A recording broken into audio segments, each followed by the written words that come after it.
पिछले क्लास को आप लोगों ने रिवाइज किया होगा, ऐसा उम्मीद हम कर सकते हैं। ज्यादा उम्मीद ना करो मास्टर जी। तो चलिए वो तो आपके हवाले है, आप कितना करते हैं वो तो आपकी मर्जी। तो हम आज अपनी क्लास को नई मंजिल की तरफ लेके चल रहे हैं। देखो आपके सामने सारे चीज लिखे हुए हैं।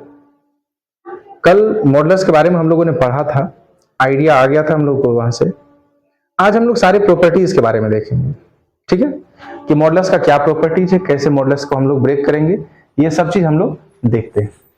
देखो सबसे पहला प्रॉपर्टीज क्या है ना, कि किसी भी कॉम्प्लेक्स नंबर का मॉडल्स निकालो या उसके कंजुगेट का मॉडल्स निकालो, या फिर माइनस जेड यानी कि उस कॉम्प्लेक्स नंबर में माइनस जेड का मॉडल्स निकालो, या फिर माइनस जेड का कंजुगेट निकालो, ये सारे वैल्यू ना सेम आते हैं। अब देखो एक एग्जांपल के थ्रू हम इसको समझेंगे, थोड़ा ध्यान देना। मान लेते हैं कि एक कॉम्प्लेक्स नंबर हमारा है z is equal to 2 + 3i। Okay, अगर हम z का मैग्नीट्यूड निकाले, मॉडल्स निकाले, तो आपको मालूम है कि रियल पार्ट का स्क्वायर यानी कि 2 का स्क्वायर प्लस 3 का स्क्वायर, ये क्या बन जाएगा हमारा 4 9 13 √13। ठीक, यानी कि z का मैग्नीट्यूड तो √13 आ गया। अब जरा z बार का मैग्नीट्यूड निकाल लो। अगर z ये है तो z बार क्या बनेगा हमारा, ये बन जाएगा 2 - 3i। देखो कल ये चीज हम लोग सीख चुके हैं कि रियल पार्ट जो है वो तो वही रहेगा, बस इमेजिनरी पार्ट का साइन बदल जाएगा। अब जरा बताओ, अगर कंजुगेट ऑफ z का तुमको मैग्नीट्यूड निकालना पड़े तो क्या करोगे, रियल का स्क्वायर इट मींस 2 का स्क्वायर और 3 का स्क्वायर, ये क्या बन जाएगा हमारा 9। अच्छा, तुम्हारे मन में एक सवाल उठ रहा होगा, -3 का स्क्वायर कर लो, क्योंकि रियल पार्ट इमेजिनरी पार्ट तो -3 है, 3 तो है ही। कोई बात नहीं, आपको -3 ही करना तो -3 ही कर लीजिए। तो माइनस का स्क्वायर करने से भी कोई फर्क पड़ने वाला है नहीं, आपके पास तो इतना दिमाग है, सोच सकते हैं। तो ये क्या आ जाएगा, 2 का स्क्वायर ही बन गया 4, और माइनस का स्क्वायर करने से भी कोई फर्क पड़ा नहीं, तो क्या आ जाएगा माइनस का स्क्वायर प्लस 9 आ जाएगा। तो ये भी कितना आ गया √13। ओके सर, मतलब पहली बात तो समझ में आ गई कि z का जो मैग्नीट्यूड होगा और z बार का जो मैग्नीट्यूड होगा ये दोनों आपस में क्या होगा, बराबर होगा। चलो ये दो बात तो समझ में आ गया। अब क्या -z बताओ क्या होगा, अगर z का वैल्यू ये है तो -z क्या होगा। अरे क्या कर रहे हो साहब, z में माइनस से मल्टीप्लाई कर दो, बस इतना सा बात है। तो z में माइनस से मल्टीप्लाई कराओगे तो क्या आ जाएगा 2 + 3i। अब ये क्या बन जाएगा हमारा -2 और -3i, ये क्या बन गया हमारा -2 - 3i। अगर हमको -z का ही मैग्नीट्यूड चाहिए तो क्या करेंगे, यहां से अंडर रूट रियल का स्क्वायर, तो -2 का स्क्वायर प्लस इमेजिनरी का स्क्वायर यानी कि -3 का स्क्वायर, क्या बन गया हमारा। ये भी देखो फाइनली कितना आ गया, माइनस का स्क्वायर करने से कोई फर्क पड़ेगा नहीं तो ये 4 बन जाएगा और ये 9 बन जाएगा, यानी कि √, ये भी 13 मिला। मतलब यहां से ये पता चल गया कि भैया z का जो मैग्नीट्यूड होगा वही z बार का मैग्नीट्यूड होगा, या फिर -z का मैग्नीट्यूड निकाल लो, ये सारे के सारे आपस में बराबर आएंगे। ओके, अब एक आखिरी बच गया कि -z का कंजुगेट निकालो, जरा उसका मैग्नीट्यूड निकाल के देखो क्या कि बराबर आ रहा है। तो चलो देख लेते हैं, ये रहा -z आपका है ना। अगर इसके कंजुगेट की बात करें, आप इसको लिख लिए होंगे, अगर हम -z के कंजुगेट की बात कर ले, -z की कंजुगेट की बात कर ले, तो ये कितना आ जाएगा, देखो ना -z हमारा -2 - 3i है, तो -z का कंजुगेट क्या आ जाएगा -2 और +3i। तो -z की कंजुगेट का अगर मैग्नीट्यूड निकालना हो, अब भी वही आएगा, रियल का स्क्वायर यानी कि -2 का स्क्वायर और ये 3 का स्क्वायर, क्या बन गया, ये भी √13 ही आ गया। मतलब पहला बात हमको ये समझ में आ गया कि तुम z का कंजुगेट मैग्नीट्यूड निकालो, z बार का कंजुगेट निकालो, -z का कंजुगेट निकालो, या फिर -z बार का कंजुगेट निकालो, सॉरी मॉडुलस निकालो, ये बात आपस में बराबर होंगे सब। ठीक है, इतनी बात तो हमको समझ में आ गई, यानी कि पहला प्रॉपर्टीज हमको समझ में आ गया। अब जरा देखो दूसरे प्रॉपर्टीज को देखोगे ना, एक बात आपके दिमाग में उठेगा, क्या कि किसी भी कॉम्प्लेक्स नंबर का मैग्नीट्यूड क्या 0 आ सकता है। जरा सोचो, किसी भी कॉम्प्लेक्स नंबर का मैग्नीट्यूड क्या 0 आ सकता है, तुम खुद सोच के देखो ना। मैग्नीट्यूड क्या था, अगर ये हमारा आर्गन प्लेन है तो हम किसी कॉम्प्लेक्स नंबर को एक आर्गन प्लेन में पॉइंट से डिनोट करते हैं। अगर ये पॉइंट है तो इस z का मैग्नीट्यूड यानी कि ओरिजिन से इस z के बीच का डिस्टेंस कभी भी 0 आ सकता है क्या। ये नहीं आएगा सर, डिस्टेंस कभी 0 कैसे हो सकता है।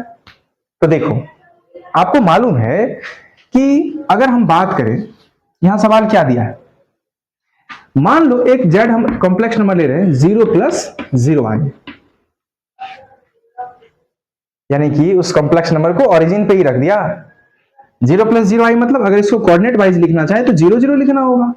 अरे भाई ये 0 0 कहां आएगा, ये ओरिजिन पे ही तो आएगा। इसका मतलब क्या हो गया, ये कॉम्प्लेक्स नंबर कहीं और नहीं ओरिजिन पे है। अब बताओ, अगर कोई कॉम्प्लेक्स नंबर किसी जगह होता, किसी प्लेन के ऊपर लाई करता, तभी तो उस पॉइंट का इस ओरिजिन से डिस्टेंस हम निकाल पाते।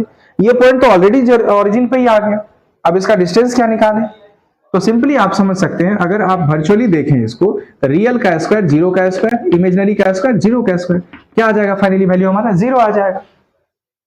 कहने का मतलब किसी भी कॉम्प्लेक्स नंबर का अगर मैग्नीट्यूड 0 आ रहा है तो एक ही कंडीशन में आ सकता है कि वो कॉम्प्लेक्स नंबर का भैया रियल पार्ट भी 0 है और इमेजिनरी पार्ट भी 0 है, तभी आ सकता है ऐसा। तो वही चीज यहां पे लिखा हुआ देखो, if mod z is equal to 0 then z is also 0, यानी कि वो कॉम्प्लेक्स नंबर 0 है।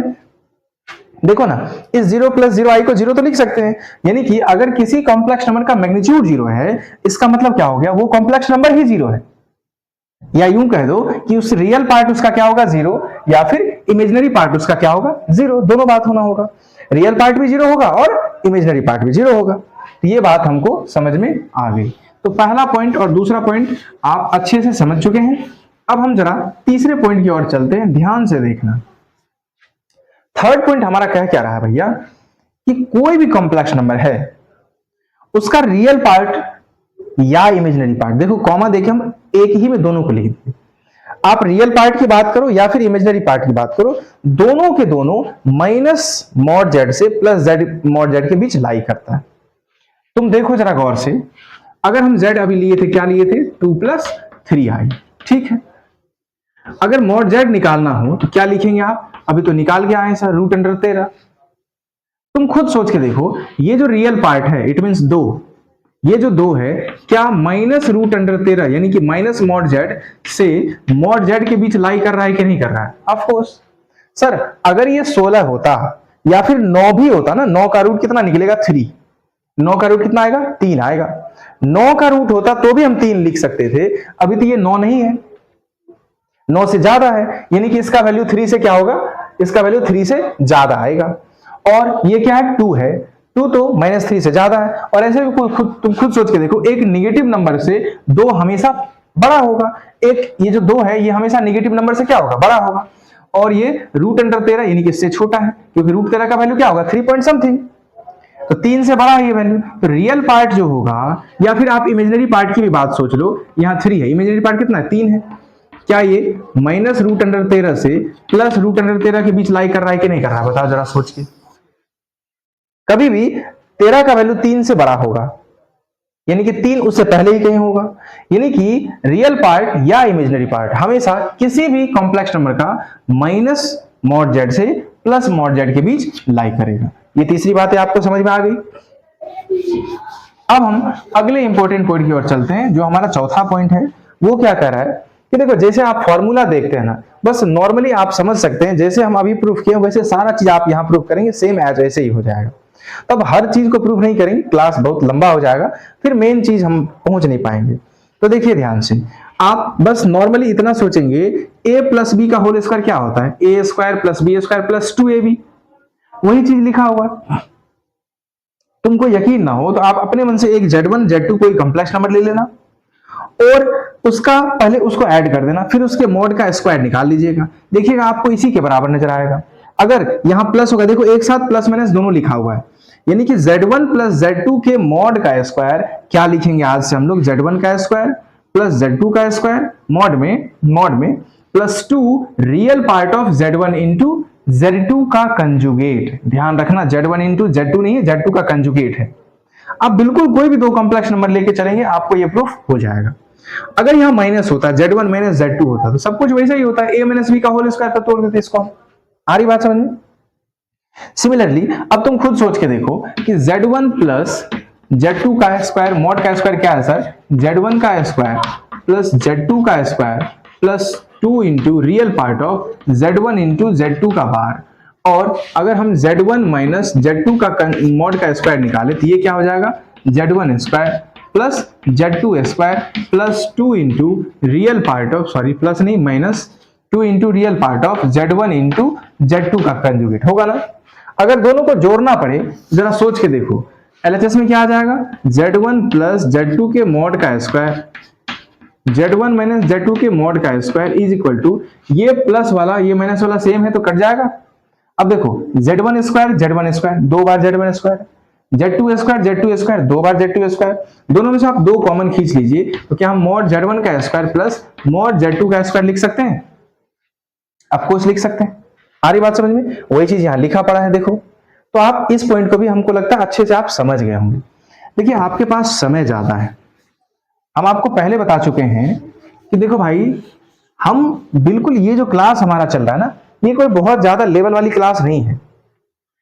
जो बच्चे 11th में हैं उनके लिए तो बहुत बेहतरीन है, और जिनको पीजीटी टीचर का आपको एग्जाम देना है और मैथ्स के डिपार्टमेंट से आप हैं तो आपके लिए बहुत बेहतरीन क्लास होगा, क्योंकि आपको इससे एक भी क्वेश्चन बाहर नजर नहीं आएगा।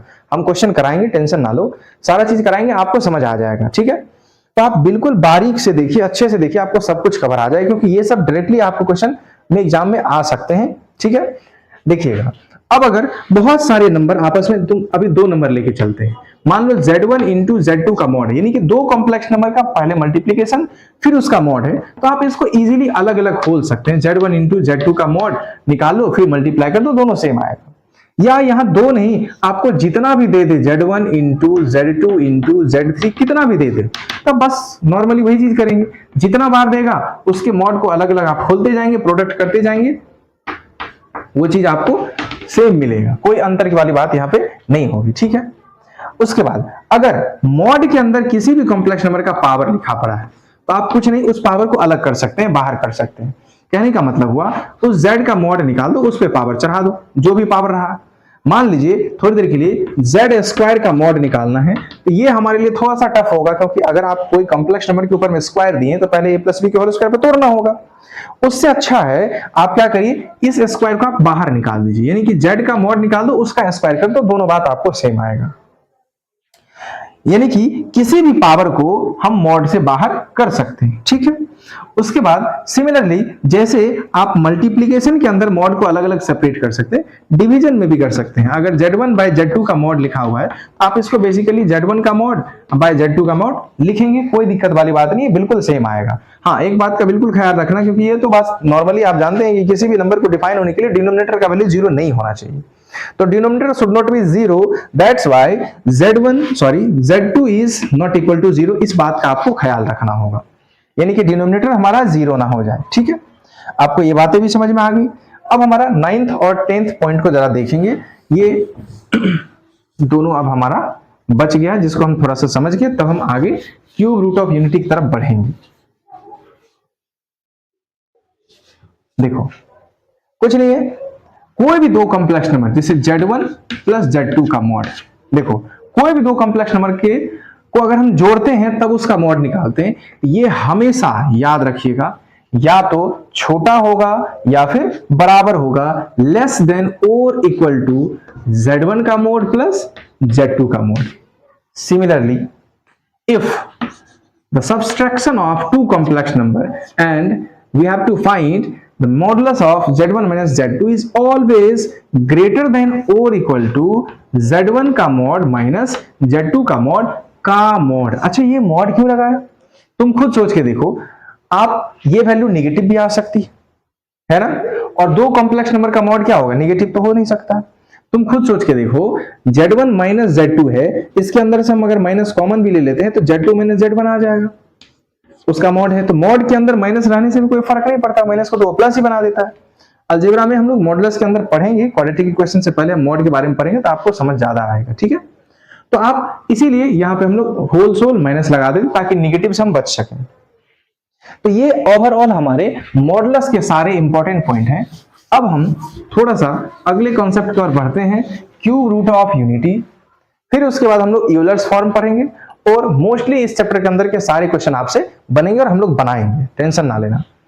एक एक क्वेश्चन करेंगे, बहुत सारे प्रैक्टिस करवाएंगे आपको, टेंशन मत लीजिए। सारे कॉन्सेप्ट को पहले बिल्डअप करके अच्छे से दिमाग में रखे रहिए। उसमें बार्गेनिंग मत करना भैया, उसमें करोगे तो फिर तुम सोच लो। अब जो हम बात करने जा रहे हैं वो हमारा क्या होगा, क्यूब रूट ऑफ यूनिटी।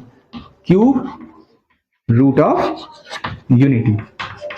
देखना देखो क्या है, आप बहुत बार क्वेश्चन सॉल्व कर रहे होंगे तो उसमें आपको एक टर्म दिखाई देगा कि कभी न कभी आपको ऐसा नजर आया होगा कि एक्स क्यूब बराबर 1। ठीक है, अगर आप को एक्स क्यूब बराबर 1 आया होगा तो जरा देखो, क्या हम इसको ऐसा लिख सकते हैं, x cube minus 1 is equal to 0। Okay, अब थोड़ा और खुश हो जाते हैं, एक्स क्यूब माइनस 1 को 1 का क्यूब इक्वल टू 0 लिख सकते हैं क्या? क्यों नहीं लिख सकते, क्या बुराई है इसमें? अब देखो ये a cube minus b cube बन गया। अब बताओ ना, a cube minus b cube का क्या आता है formula, a minus b into a square plus a b plus b square, यही तो आता है।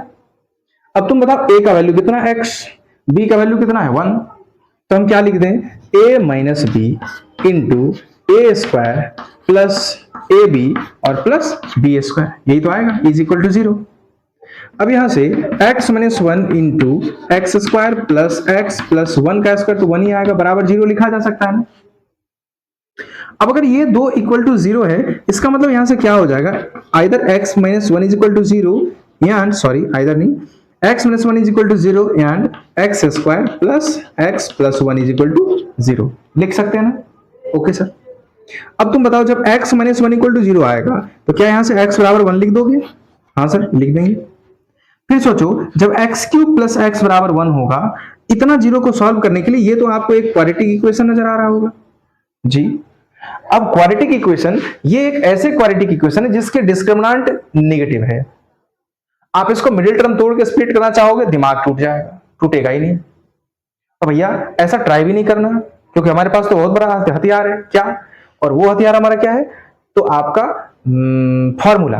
वो फॉर्मूला क्या था कि तुम सोचो कोई भी quadratic equation a x square plus b x plus c equal to 0 दे रखा है, तो क्या यहां से x बराबर आप minus b plus minus under root b square minus 4ac by 2a solve करते हो, लिखिए बस वही करना है। तो हम वही चीज कर रहे हैं, हमारे पास इक्वेशन दे रखा है x square plus x plus 1 is equal to 0। अच्छा, एक्स स्क्वायर के कोफिशिएंट को a बोलते हैं, x के कोफिशिएंट को b बोलते हैं और कांस्टेंट वाली टर्म को c बोलते हैं। तो बोलो ना, x का वैल्यू यहां से क्या आ जाएगा, a का वैल्यू क्या आ जाएगा, एक्स स्क्वायर का कोफिशिएंट कुछ भी नहीं तो क्या है 1, b की बात कर लो तो वो भी क्या आ जाएगा 1, क्योंकि x के कोफिशिएंट कुछ भी नहीं तो 1 है। और अगर हम कांस्टेंट टर्म की बात करें तो c का वैल्यू भी क्या है 1 है। चलो अब फार्मूले पे बैठा देते हैं, x का value minus b plus minus under root b square minus 4ac by 2a। Okay okay, b की बात करेंगे माइनस 1, b ये फार्मूले का माइनस और b का value 1 plus minus under root b square यानी कि 1 का स्क्वायर माइनस 4ac और बाय 2 इंटू a, 2a हो गया, यानी कि माइनस 1 प्लस माइनस ये क्या बन जाएगा 1 माइनस 4 बाय 2 बन जाएगा ना। तो देखो 1 माइनस 4 क्या आ गया हमारा, minus 1 plus minus under root minus 3 by 2। इसको देख के दिमाग में कुछ तो हुआ होगा, रूट के अंदर माइनस इमेजिनरी आएगा और माइनस 1 को ही तो आई बोला था, तो यहां से क्या लिख देंगे minus 1 plus minus under root 3i by 2। अब थोड़ा और खुश हो जाते हैं, यानी कि x का वैल्यू एक आ गया sir minus 1 plus root under 3i by 2 और दूसरा क्या आ गया minus 1 minus root under 3i by 2। बस सीधी सी बात है। अर्थात जब हम x cube minus 1 is equal to 0 को सॉल्व किए तो यहां से x के तीन वैल्यू हमारे पास आए, 1 minus 1 plus root 3i by 2 और minus 1 minus root 3i by 2, यही तीन वैल्यू आए ना। अब जरा देखो, तुमको मालूम है कि जब किसी क्वाड्रेटिक इक्वेशन को सॉल्व करते हैं तो उसके दो रूट आते हैं, एक रूट को हम अल्फा बोलते हैं, दूसरे रूट को बीटा बोलते हैं। पर यहां क्या है कि थोड़ा सा टेक्निकल टर्म जुड़ा हुआ है। क्या, आप जरा ध्यान से देखिए, अगर आप इसको अल्फा बोलते हैं तो ठीक है, मान लेते हैं कि ये बीटा है, ओके कोई दिक्कत नहीं, क्वाड्रेटिक के हिसाब से अल्फा बीटा है, कोई परेशानी वाली बात नहीं। पर इस दोनों में ना एक छोटा सा रिलेशन है, वो रिलेशन क्या है इसको थोड़ा समझते हैं। मान लो अगर आप इसको अल्फा ही बोलते हो, ठीक है चलो मान लेते हैं अल्फा है, जरा आप इस अल्फा का स्क्वायर करके देखो, क्या मिल जाएगा आपको, देख लेते हैं, इस अल्फा का स्क्वायर करके देखते हैं। -1 प्लस √3i/2 का स्क्वायर करते हैं, ये क्या आ जाएगा, a प्लस बी का होल स्क्वायर, नीचे में 2 का स्क्वायर 4 आ जाएगा। तो -1 प्लस √3i का होल स्क्वायर, नीचे 2 का स्क्वायर 4 बना देगा। अब देखो ना, a प्लस बी का होल स्क्वायर क्या बन जाएगा, a square plus b square plus 2a into b, और नीचे बन गया 4। -1 का स्क्वायर बना दिया 1, √3 का स्क्वायर क्या हो जाएगा 3, i का स्क्वायर i स्क्वायर, और ये माइनस इस प्लस से गुना होकर बना दिया -2√3 इंटू i, और नीचे बन गया हमारा 4। अब जरा बताओ, इस i स्क्वायर का वैल्यू क्या आ जाएगा, -1, और वो -1 इस प्लस को क्या बना देगा, माइनस बना देगा। यहां क्या आ गया, 1 - 3 -2√3i/4, 1 में से 3 को माइनस कर लिए, -2 -2√3i/4। अब क्या है ना, ऊपर में दोनों टर्म के अंदर 2 और 2 दिख रहा था, अच्छा नहीं लगा सर, अच्छा नहीं लगा, दोनों को कॉमन कर लो। तो यहां बन जाएगा -1 प्लस -1 प्लस नहीं माइनस √3i/4, ये 2 से 2 मर गया, यहां 2 आ गया। क्या दिखा, जरा बताओ क्या दिखा, कि अगर हम इसका स्क्वायर करते ना सर, तो क्या मिल रहा, -1 माइनस √3i/2, जो कि ये है। बताओ, यानी कि अगर ये अल्फा है, ये कुछ और नहीं अल्फा स्क्वायर है। ये अल्फा है तो ये कुछ और नहीं, इसी का स्क्वायर है वो, या तुम इसी को अल्फा मान लो, इसका स्क्वायर करके देखना, ये मिल जाएगा, कोई दिक्कत नहीं, आप जिसको भी मर्जी करे अल्फा मान सकते हैं, कोई परेशानी वाली बात नहीं है। ये अगर अल्फा है तो ये अल्फा स्क्वायर है, या फिर ये अगर अल्फा है तो ये अल्फा स्क्वायर, ये खास रिश्ता है इसके अंदर। तो जानकारों ने, बनाने वालों ने इसको क्या बनाया, जरा देखो कि भैया क्यूब रूट ऑफ यूनिटी इसी को बोलते हैं, क्या, कि क्यूब रूट ऑफ यूनिटी, यानी कि x³ - 1 = 0 को सॉल्व करके आपको x का वैल्यू क्या मिला, 1 मिला, उसके बाद -1 प्लस √3i/2 एक मिला, और दूसरा क्या मिला, -1 माइनस √3i/2। ओके, अब वो क्या बोले, इसको, इसका नाम दे दिया ओमेगा, क्या नाम दे दिया, ओमेगा, और इसका नाम क्या दे दिया, नाम क्या देगा भाई, ये ओमेगा है, इसी का स्क्वायर तो ये मिल रहा है, इसका मतलब ये कुछ और नहीं, ये क्या है, ओमेगा स्क्वायर। तो आज के बाद हम लोग सीखेंगे ये क्या है, क्यूब रूट ऑफ यूनिटी। देखो ना, x³ बराबर 1 है, तो क्या यहां से x बराबर क्यूब रूट ऑफ 1 नहीं लिख सकते हैं क्या, क्यूब रूट ऑफ 1 लिख सकते हैं ना, यही इसी को बोलते हैं क्यूब रूट ऑफ यूनिटी, जिसका वैल्यू क्या क्या मिला हमको, 1 ओमेगा ओमेगा क्यूब, कोई समस्या वाली बात नहीं है, सॉरी 1 ओमेगा और ओमेगा स्क्वायर। चलो साहब, इतना तक तो समझ में आ गया, कोई परेशानी वाली बात नहीं, तो आगे भी परेशानी नहीं हुई। चलो थोड़ा सा एक चीज और यहां करके देख ले, जब इतना कर ही रहे हो तो चलो देख लेते हैं। जरा देखो तो, इस ओमेगा को ओमेगा स्क्वायर से मल्टीप्लाई करके देखो, ओमेगा कितना भाई, -1 प्लस √3i/2, और ओमेगा स्क्वायर कितना, -1 माइनस √3i/2। अब बोलो, ये a है और अगर ये b है, तो यह a प्लस बी नजर आ रहा है, फिर देखो यहां a माइनस बी नजर आ रहा है, अगर हम गुना करते तो नीचे नीचे तो 2 × 4 आ जाएगा सर, कोई दिक्कत नहीं। ऊपर क्या बन गया, a plus b into a minus b, क्या आ गया, a स्क्वायर, यानी कि -1 का square minus b square √3i का whole square, a square minus b square. अब देखो, अगर ये a square minus b square है, अगर ये a square minus b square है, तो यहां से -1 का स्क्वायर क्या लिख देंगे, +1, माइनस तो ये रहेगा, कोई दिक्कत नहीं है, √3 का स्क्वायर बनाएगा 3, और i का स्क्वायर बना दिया कितना, i स्क्वायर, और नीचे क्या बनता है हमारा, 4 बनता है। अब तुम खुद सोच के बताओ, i स्क्वायर का वैल्यू क्या होगा, i स्क्वायर का वैल्यू क्या होगा, -1, और वो माइनस इस माइनस को मल्टीप्लाई करके क्या बना देगा, +1। इसका मतलब 1 + 3/4, 3 1 4, 4/4 कट के क्या आ गया, 1। नहीं नहीं नहीं नहीं नहीं नहीं, ये क्या हो गया साहब, अर्थात ओमेगा क्यूब का वैल्यू आज के बाद हम लोग क्या लिखेंगे, 1, ठीक उसी तरह जैसे i के पावर 4 का वैल्यू क्या लिखे थे हम लोग, 1। और याद हो तो आपको समझ में आ रहा होगा कि भैया i का कितना भी बड़ा पावर दे देना, तो i के पावर 4 में ही रिड्यूस करना, क्यों, क्योंकि i का पावर 4 का वैल्यू हमको मालूम है कि वो 1 होता है, बस सीधी सी बात है। तो आज के बाद जब ओमेगा के बड़े पावर की बात होगी, तो आप हमेशा ओमेगा के 3 पावर में उसको रिड्यूस करेंगे, क्यों, क्योंकि ओमेगा क्यूब का वैल्यू क्या देखा हम लोगों ने, 1 हुआ। ओके, अब जरा देखो हम इसके बारे में समझते हैं और इस पे आगे बढ़ते हैं। इसको थोड़ा मिटाएं। ओके, आप लोग इसको लिख चुके होंगे। देखो कोई बड़ा चीज नहीं है भाई, सिस्टमेटिक आप इसको देखेंगे ना तो सब कुछ बेशक आपको समझ में आएगा। आ रही बात समझ में? और अगर नहीं समझ में आए तो एक दो बार आगे पीछे करके आप इसको देख सकते हैं। जब देखेंगे तो दिमाग खुलेगा। कोई बड़ा चीज हम बता नहीं रहे आपको, नॉर्मल बात है, ये सब बात आपको समझ में आता है। सबसे पहली बात कि x cube root of unity, आज के बाद हमको क्या समझ में आया? ओहो, क्यूब रूट ऑफ यूनिटी क्या हो गया समझ में आपको भैया? 1 ओमेगा और ओमेगा स्क्वायर, ओमेगा स्क्वायर। आ रही बात समझ में? आ रही बात समझ में? ओके, अब जरा देखो यहां से पहला बात तो ये मिल गया।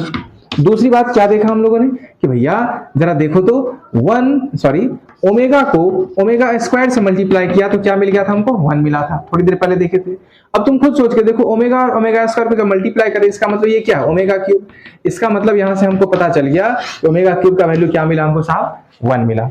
ठीक, अब थोड़ा और आगे बढ़ते हैं। जरा देखो तो हम अगर तुमसे पूछे 1 प्लस ओमेगा, तीसरी पॉइंट की बात हम कर रहे हैं, 1 प्लस ओमेगा स्क्वायर, जरा करके देखो क्या मिलता है। तो साहब 1 तो 1 है। अगर ओमेगा की बात करते हो तो -1 प्लस अंडर रूट 3i/2 हमने सीखा है, और ओमेगा स्क्वायर बस इसका उल्टा, plus -1 minus root under 3i/2, यही तो सीखा। अब जरा बताओ ना, ये दोनों नंबर के नीचे 2 है तो क्या एलसीएम हम 2 ले लें? ओके, ये रहा 1 प्लस, जरा देखो तो यहां भी माइनस यहां भी माइनस, ओवरऑल इसमें से अगर हम माइनस खींच के बाहर कर लें तो ये माइनस निकल गया, ये माइनस निकल गया, यहाँ प्लस बन जाएगा, और ये प्लस माइनस आपस में क्या हो जाएगा? माइनस हो जाएगा ना। यहाँ क्या बन गया? -1 plus root 3i/2 minus 1 plus root 3i/2। अब हमको ये भिन्न का घटाव नजर आ रहा है सर। 2 और 2 का एलसीएम कितना बन जाएगा? 2 और 2 का एलसीएम हो गया 2, ऊपर में आ गया कितना? -1 plus root under 3i minus, और ये क्या बन जाएगा? 1 प्लस रूट अंडर 3i। अब तुम खुद सोच के देखो, ये माइनस इस 1 में मल्टीप्लाई जब होगा तो क्या बन जाएगा? -1, और ये माइनस जब इस प्लस रूट 3 में मल्टीप्लाई होगा तो क्या बन जाएगा? Plus minus minus root 3i, इधर प्लस रूट 3i, इधर माइनस रूट 3i, मर जाएगा। ओके, अब जब मर गया तो ये क्या हो गया? ये फाइनली हो गया -1 प्लस ये -1 -2/2। हुआ कि नहीं हुआ? हमको लगता है कुछ मिस्टेक हुआ है। कुछ हुआ है क्या? कुछ हुआ है? क्या हो गया?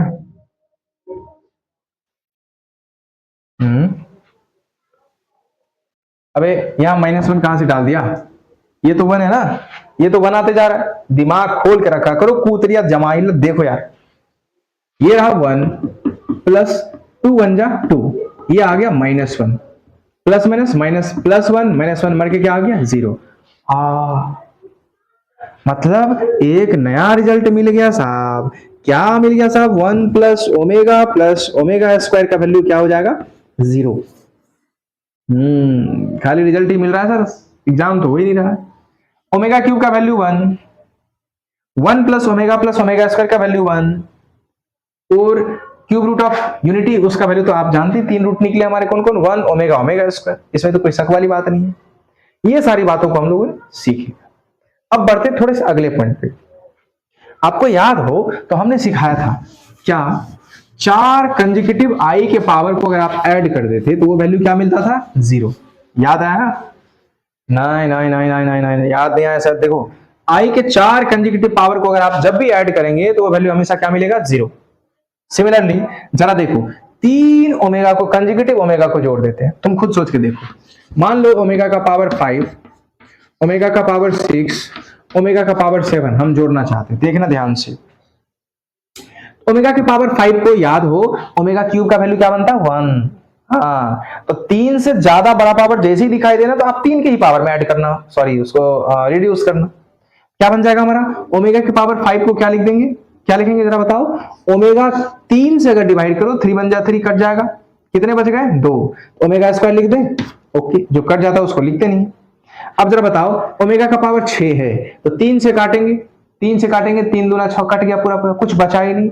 यानी कि ये पूरा का पूरा 3 से डिविजिबल है, यानी कि ओमेगा क्यूब का ही फॉर्म है। ओमेगा क्यूब का फॉर्म है तो इसका वैल्यू सीधा सीधा क्या लिख देंगे 1। आ रही बात समझ में? अब जरा देखो तो इसका वैल्यू हम लिख सकते हैं ना, ये 1 आ गया हमारा सर। ओके, एंड ओमेगा का पावर 7 क्या लिखोगे? ओमेगा का पावर 3 से डिवाइड करो, 3 दूना 6, 7 में से 6 कट गया, बच कितना गया 1, तो इसको क्या लिख दिए ओमेगा का पावर 1। बताओ तुम जरा, क्या ये 1 प्लस ओमेगा स्क्वायर बनाया नहीं बना? बनाया नहीं बना? क्या लिख दें इसका वैल्यू सीधा सीधा 0। तो किसी भी 3 कंसेक्यूटिव ओमेगा के पावर को अगर आप जोड़ेंगे, ओमेगा का पावर 206, ओमेगा का पावर 207, ओमेगा का पावर 208, हमेशा वैल्यू क्या लिखेंगे 0। अब कोई पगला टाइप का लड़का था, सर 206, 209, 225 जोड़ दो, तो जोड़ दो, जो आएगा करके देखना, जरूरी थोड़ी कि वो 0 आएगा। हम बोल रहे हैं बार बार ओमेगा के 3 कंसेक्यूटिव पावर को जब आप ऐड करेंगे तो वो वैल्यू 0 मिलेगा। इसका मतलब ये नहीं कि हर वैल्यू ही 0 मिलेगा। आ रही बात समझ में? तो ये सारे ओमेगा से रिलेटेड यानी कि क्यूब रूट ऑफ यूनिटी से रिलेटेड जितने सारे भी पॉइंट्स थे, वो सारे पॉइंट्स को हम लोगों ने आज डिस्कस किया। साथ ही साथ आर्गन प्लेन हम लोग पिछली क्लास में पढ़ चुके थे, और क्या किया हम लोगों ने, मॉडुलस के बारे में सारे प्रॉपर्टीज को पढ़ा। तो अब क्यूब रूट ऑफ यूनिटी तक हमारा जो अगला क्लास होगा वो एकदम हम पहले एक एक करके ढेर सारे सवाल को बनाएंगे, जिसमें बेसिक से लेकर थोड़ा सा लेवल तक की बात होगी। बहुत ज्यादा लेवल की बात नहीं करेंगे हम, आपको पहले बता दिए कि सिर्फ हम जो बच्चे 11th के हैं, खास करके जो हमारे स्कूल के बच्चे हैं, हम उनके लिए क्लास डिजाइन कर रहे हैं, और साथ ही साथ जो पीजीटी टीचर के बारे में सोच रहे हैं उनके लिए तो बहुत बेहतरीन क्लास हो जाएगा ये। आ रही बात समझ में? तो चलिए आप तब तक के लिए पढ़ाई करते रहिए, और एक बात याद रखना भैया, अगर क्लास रिवाइज नहीं किया ना तो कर लेना, वरना मिर्गी छूट जाएगी। और भाई ये तो कम है, गलती से 2-4 चैप्टर निकल गए ना, कॉम्प्लेक्स नंबर, परमुटेशन, बाइनोमियल, इन सारे चैप्टर के अंदर अगर तुम्हारा माथा नहीं भरा तो फिर माथा भरने के लिए तुम्हारे पास ज्यादा ऑप्शन नहीं होगा। ट्रिगोनोमेट्री और कोऑर्डिनेट ज्योमेट्री, ये दो हमारे ब्रेन का एक्सरसाइज होता है। फिर आते हैं हम लोग अलजेब्रा में। अलजेब्रा तो कुछ नॉर्मल होता है और कुछ इतना माइंड को शार्प बनाता है कि आपको मैथ्स पढ़ने लायक बना देगा। तो आपके पास समय है, आप सारे के सारी क्लास को बेहतर तरीके से रिवाइज कर लीजिए। मोस्टली हमको लगता है आज ये तीसरा क्लास होगा कॉन्सेप्ट बेस्ड। इसके बाद हम चलेंगे किसमें, तो यूलर्स फॉर्म बचा हुआ है उसको पढ़ लेंगे, और फिर हम सवाल लगाएंगे उसके अगले टॉपिक की, है ना। तो इस लेवल तक ओमेगा के पावर तक यानी कि क्यूब रूट ऑफ यूनिटी तक के आप सारे प्रॉब्लम को सॉल्व करेंगे अच्छे से। और इसको सॉल्व करने के लिए आपका सारा क्लास रिवाइज होना बहुत जरूरी है। अगर आप रिवाइज नहीं किए हैं तो आप बेशक रिवाइज कर लीजिएगा, क्योंकि अगर आप रिवाइज नहीं करेंगे तो आपसे सवाल बनेगा नहीं। तो चलिए मिलते हैं फिर अगले क्लास में, तब तक आप अपना ख्याल रखें, बढ़िया से पढ़ाई करते रहें, और फिर और क्या हो तो गया। चलो फिर मिलते हैं फिर अगले क्लास में। Good bye.